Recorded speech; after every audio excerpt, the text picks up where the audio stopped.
जय जगन्नाथ। आगामी LTR, RST, TGT Sanskrit, PG BD entrance पाई अभिज्ञान शाकुंतलर आमर गोटे फास्ट क्लास पड़ता प्लेलिस्ट अच्छी आपण मैंने देखिपारे। एवं आगामी जेकोसी परीक्षा आसूची से अभिज्ञान शाकुंतल क्वेश्चन निश्चिंत भाव में आसूची। तेणुक आम आगु किसी सर्ट क्वेश्चन आलोचना करने सहित आम कि आलोचना करते जमीक विषय वस्तु उपरे। आज देखा 35 नंबर क्वेश्चन पाखु आसन देखा आज क्वेश्चन। आम सहित जोड़ी रही चैनल को सब्सक्राइब करूँ एवं सांग मानू शेयर करूँ। निश्चिंत भाव में आपण मानक परीक्षा यही वीडियो गुड़िक निश्चिंत हेल्पफुल रहिबो। आसन देखा क्वेश्चन।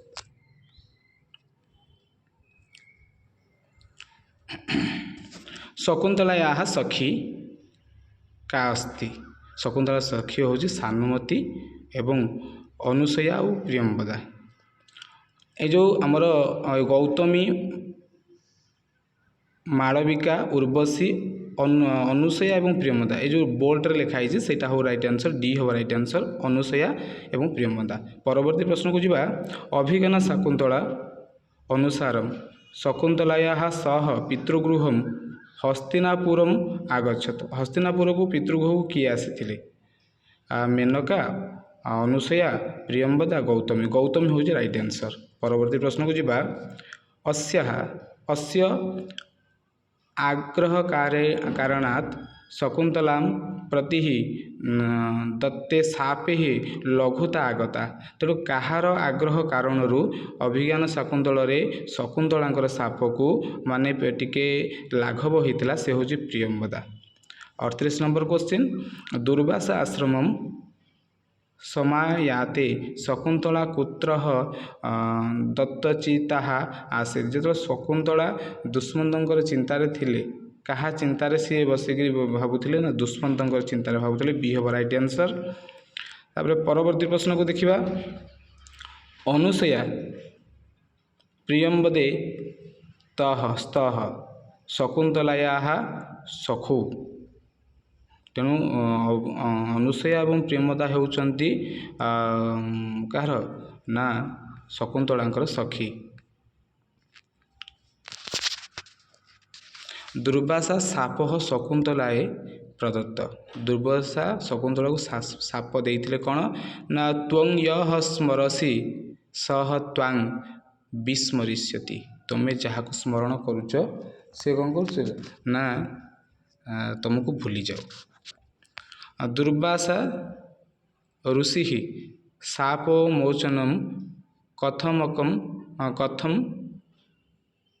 कथयत। तेणु दुर्वासा शाप मोचन पाई कश्चित भी ज्ञानम दृष्ट्वा शकुंतलायाः स्मरिष्यन्ति। कौन सी एक निर्दिष्ट संकेत देखिले से तांको स्मरण करिपारिबे। 42 नंबर क्वेश्चन। अभिज्ञान शाकुंतले दुर्वासा सह शापः कस्यः उदाहरण भवति विस्कम्भस्य। चतुर्थांकस्य कथावस्तु मानव जीवनस्य का घटना सूचयति। पुत्रा विवाह पुत्रा विवाहानन्तरं पतिगृहं गमनस्य। तेणु जितेबले पुत्रिया माने जो झीटी बाहा हुए सेतबले से बाहा हो सारिबा परे से पतिगृह को गमन करे। जो लेखा कही पुत्रिया विवाहानन्तरं पतिगृहं गमनस्य। पुत्र पति विवाह पुत्री जो हो सार से से पतिगृह को जीवा कथा एठार वर्णना कर समाज नियम अनुसार। देखिए परवर्ती प्रश्न। अभिज्ञान शाकुंतले वर्णिता गौतमी जी होती आश्रमस्य अध्यक्षा। गौतमी का आसीत बुद्धा तापसी। जन गौतमी जो होती किए से ना वृद्धा तापसी। अभिज्ञान शाकुंतल नाटके तापसी सुव्रता आसीत मारीची आश्रमस्य एकदा तापस्विनी। सारंगरव सारंगदत्त पात्राणां वर्णनं नाटक कस्मिन् नाटके अस्ति। अभिज्ञान शाकुंतले नाटके। तपोधन बेश्चित्न मानुपस्थितम् अत्र तपोधन शब्दस्य प्रयुक्त अस्ति। तपोधन होची दुर्वासा सह कृति।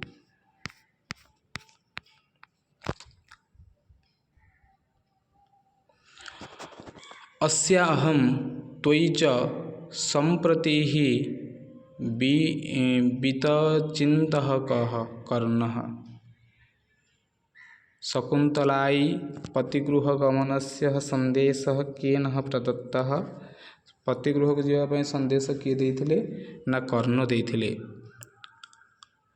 मह विरह जानत्वं वश्चः शूचं गमिष्यसि अत्र मम इत्यनेन शब्दकः प्रकाशः। कर्ण शकुन्तलायाः माता आसीत् मेनका।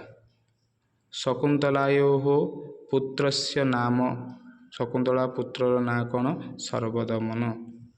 अभिज्ञान शाकुन्तले सर्वप्रथम सखीभ्यां शापवृत्तान्तकस्मै निवेदितम् एतेषु न कस्मिचित्। परवर्ती प्रश्न देखिबा।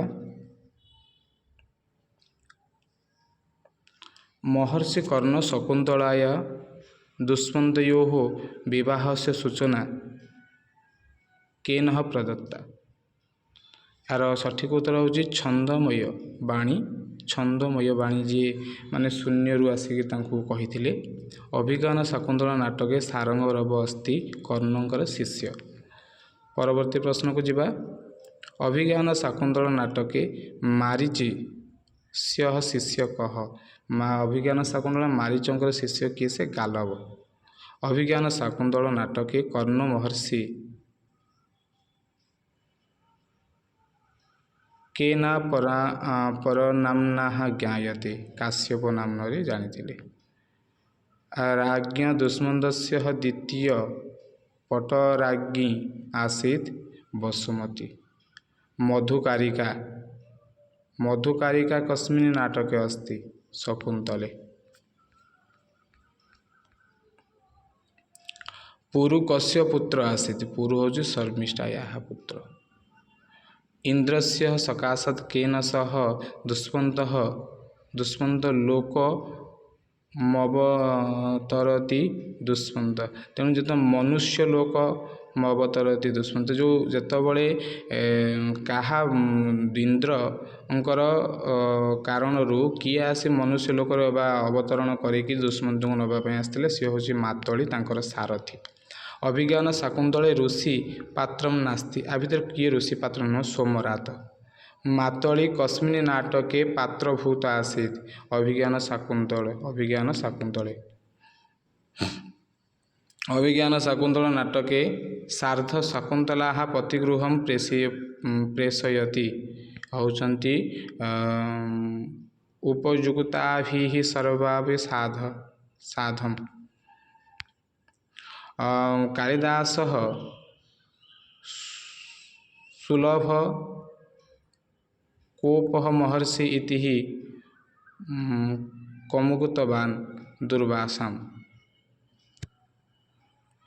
देखिए परवर्ती प्रश्न।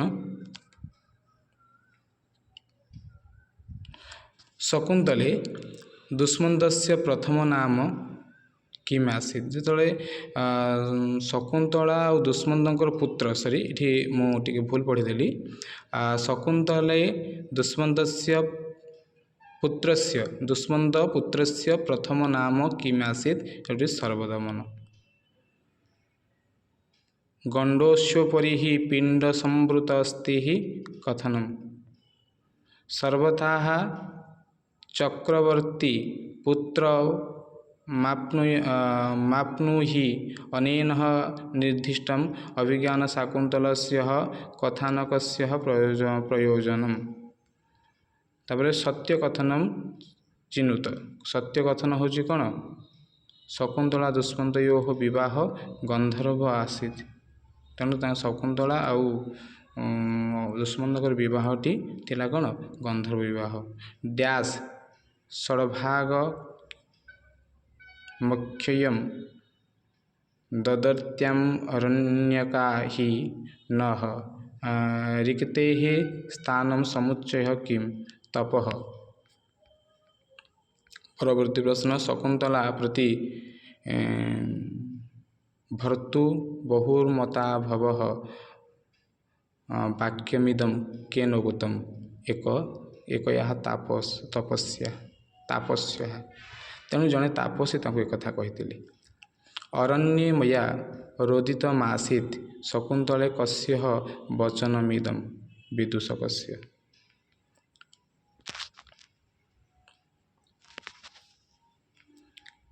वामाकुलास्याधः अत्र वामा इति शब्दर अर्थ कौन ना विपरीत एवं दृष्ट्याः धूमाकुलितः दृष्टेरपि यजमानस्य पावक एवाहुतिः पतिता अनेन दृष्टान्तेन कः स्वकृतार्थम् अंगीकृतं कर्म दृष्ट्याः धूमाकुलितं दृष्टेरपि यजमानस्य पावक एवाहुतिः पतिताः। एतस्मान् वाक्ये पावक शब्दर अर्थ संकेतेति दुष्मंत। आजिर क्वेश्चन के ये रखा पाखापाखि 76 क्वेश्चन आम कभर कर सारे आपको भल भाव टे नोट करदे ना तो स्क्रीनशॉट मार नहीं जाए।